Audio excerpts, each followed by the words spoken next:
Olá, pessoal! Esse é o primeiro capítulo da série Fundamentos de Banco de Dados. Nesse vídeo, vamos falar sobre a arquitetura do servidor SQL e explicar as principais famílias de funcionalidade.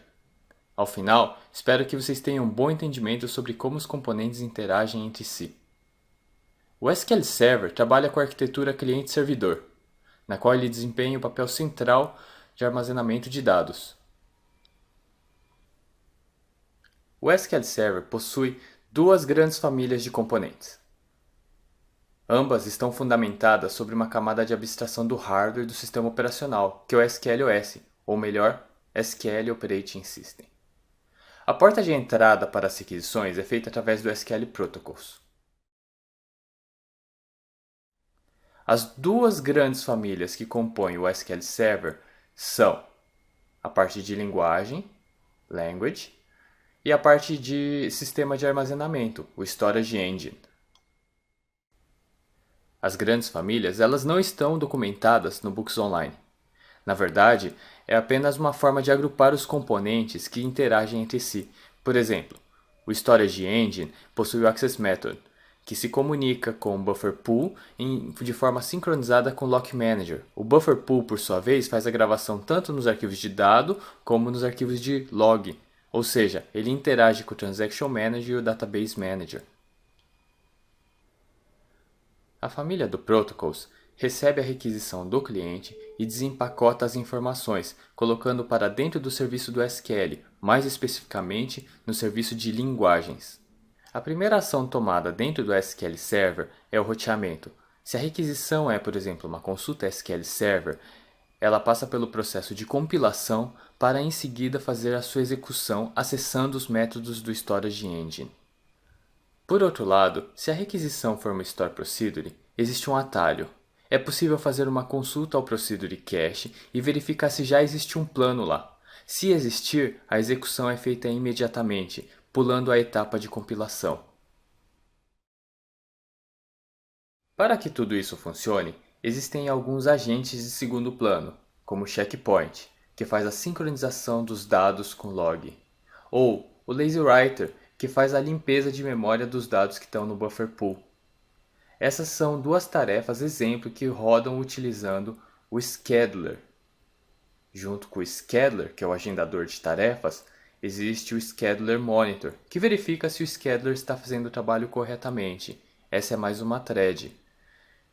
Tudo isso utiliza a memória? Existe o Memory Manager, e junto com o Memory Manager temos um agente, uma thread chamada Resource Monitor. E não são somente essas threads. Há mais threads, por exemplo, uma System Task genérica, ou tarefas de sistemas que são específicas, como o Service Broker, o transporte do broker, que possui uma thread. Por fim, temos as tarefas usuárias, aquelas provenientes do mundo externo, que são comandos enviados pelo usuário e que serão processados pelo SQL Server. Elas são requisições que têm tempo de vida. Vamos agora ver o trajeto completo dessa requisição. Esse é o cenário geral. Começar desenhando uma estação cliente que fala com o banco de dados. Ele envia um comando para o banco de dados e espera receber uma tabela, que são as informações que ele pediu. Agora vamos dar um zoom. Essa estação cliente que eu escrevi em C# utilizando o ADO.NET, assim como poderia ter sido Java usando o JDBC ou C usando o ADBC.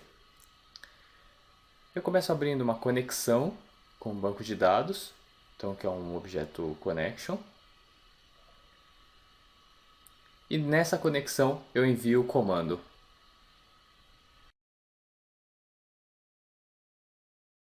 Do lado do SQL Server temos uma porta, tipicamente a porta 1433.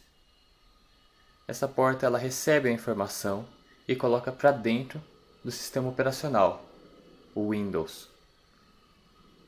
O Windows ele possui drivers, um dos drivers é o TCP/IP, e o TCP/IP tem a sua própria fila.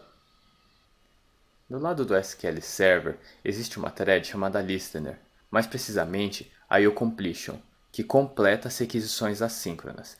Nesse caso, ela vai escutar a porta TCP/IP, que é uma requisição de rede, e vai tirar a requisição e colocá-la para dentro do SQL Server, numa fila de processamento.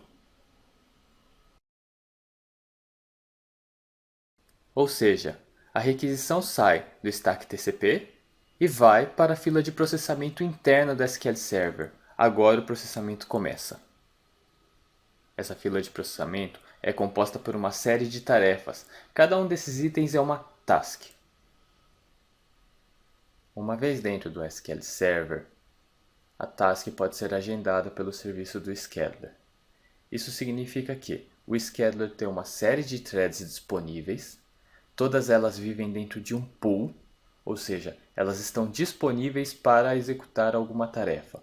Quando tiver uma tarefa na fila, o scheduler pega uma das worker threads e prepara para executar a tarefa designada. Dessa forma, estamos anexando uma task com uma worker thread. Nesse momento, o scheduler enxerga essa worker thread como uma thread ativa ou runnable. Isso significa que ele pode pegar essa worker e agendar em uma determinada CPU do sistema operacional. Essa é uma camada fundamental e faz parte do SQL OS. Pronto. Agora estamos dentro do SQL Server. A task, que veio do usuário, com uma worker thread responsável pela execução, e a primeira ação que vai fazer é pegar a task e jogar para um roteador. Esse roteador se chama ODS, Open Data Services. Ele vai abrir essa mensagem, a tarefa, e determinar qual o tipo dela e rotear para a rotina adequada. Por exemplo, pode ser um DTC, uma autenticação ou um comando. Pode ser tanto uma consulta ad hoc como também uma store procedure. Vamos pegar o caso mais comum, que é comando. O ODS fez o roteamento e enviou a tarefa para a rotina de comando, processamento de comando. Essa rotina ela é responsável por concatenar os pacotes de rede 4K, 8K e gerar o chamado input buffer, que é composto por vários caracteres textos. O processamento do input buffer é feito em partes. Primeiro identifica-se o tipo de comando. É uma query, uma consulta? É um comando select? Colocamos na representação de árvore. Quais são as tabelas acessadas? TB é acessado? É colocada nessa representação de árvore. Quais são as colunas referenciadas? Quais são os filtros utilizados? Essa é a fase do parser. Enfim, essa é conhecida como a etapa de reconhecimento da gramática, na qual o SQL Server transforma um bloco de texto em um formato interno para ele. Essa estrutura de árvore gramatical, ela certamente define qual informação deve ser pesquisada. Entretanto, existem diferentes formas de acessar o dado. Por exemplo, uma tabela pode ter vários índices, IDX1, IDX2, IDX3, e em cada índice pode ser realizados diferentes tipos de operação, como o scan, o seek, e são múltiplas opções. Assim como se houver uma tabela TB2 com vários índices, existem diferentes formas de acesso, e o problema ainda fica mais grave porque adicionamos mais uma variável, a ordem de acesso. Seria melhor começar pesquisando tabela 1 ou 2. E para resolver essa questão, o SQL Server leva em consideração a distribuição de dados nas tabelas. Todas as tabelas possuem informações estatísticas, ou melhor, um histograma de dados, que é um valor aproximado da quantidade de registro nas tabelas. Já os filtros, usados no where, são usados como fator determinante, porque com eles a gente restringe a quantidade de informação consultada. O SQL Server ele começa sempre com a menor tabela, ou com filtro mais restritivo. O objetivo é minimizar o custo da operação, ou seja, diminuir o número de acesso à memória, disco. Por exemplo, vamos escolher a tabela 1 porque ela retorna a menor quantidade de registro, e depois usamos a tabela 2 para juntar os registros. Agora sim, começamos com uma estrutura de árvore gramatical e agora passamos para a definição do Execution Plan. A ideia do plano de execução é transformar qual a informação que eu tenho para como que eu vou obter essa informação. Por exemplo, eu começo numa tabela 1, pego os registros, faço a consulta na tabela 2, faço o cruzamento dos dados, retorno o registro combinado e aí esse é o resultado final. Algo muito parecido seria escrever um programa, um loop usando for, por exemplo, igual a zero, percorrendo todos os registros, e aí adicionamos a ordem da consulta. Primeiro eu quero fazer uma consulta na tabela 1, e com base nesse registro eu faço a minha consulta na tabela 2. Assim temos duas formas de ver essa representação. A primeira seria a forma tradicional, um execution plan, representado de forma gráfica, onde cada quadrado corresponde a um operador. Outra forma seria agora com Hackathon, onde ele gera esse mesmo plano de execução, só que .dll, ou seja, ele é compilado de verdade. De posse do Execution Plan, agora podemos rodar esse programa, seja ele no formato de DLL ou composto por vários operadores. No fundo, a execução observa os componentes lógicos, as tabelas, os índices. A gente sabe que por baixo dos panos não é assim. Na verdade, uma tabela é composta por várias páginas. Elas são interligadas, é uma lista duplamente ligada, assim como os índices também são compostos por páginas duplamente ligadas, mas eles possuem uma estrutura superior de árvore e por isso essa é uma estrutura chamada B-tree, enquanto que uma tabela sem índice cluster é uma heap. E tanto a heap como a B-tree é composta por blocos básicos de 8 KB, tamanho fixo. Esse bloco pode estar em memória, já que o tamanho é sempre fixo, pode estar em qualquer posição da memória, como também pode estar no disco, e o disco é segmentado em blocos de 8 KB, na verdade em páginas de 8 KB.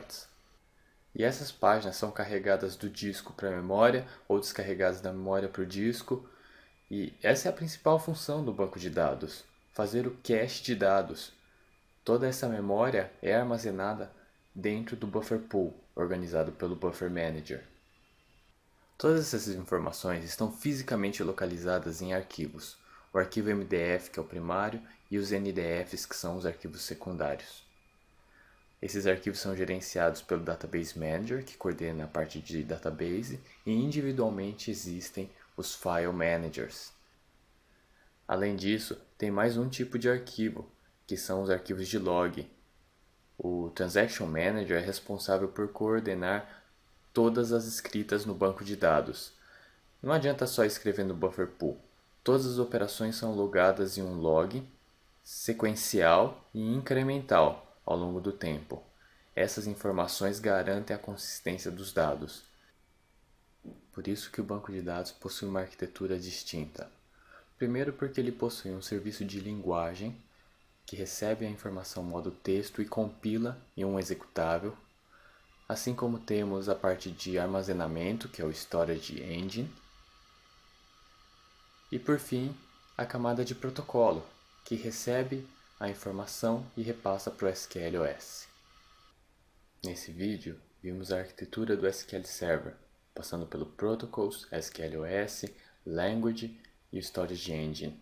Espero que tenha gostado.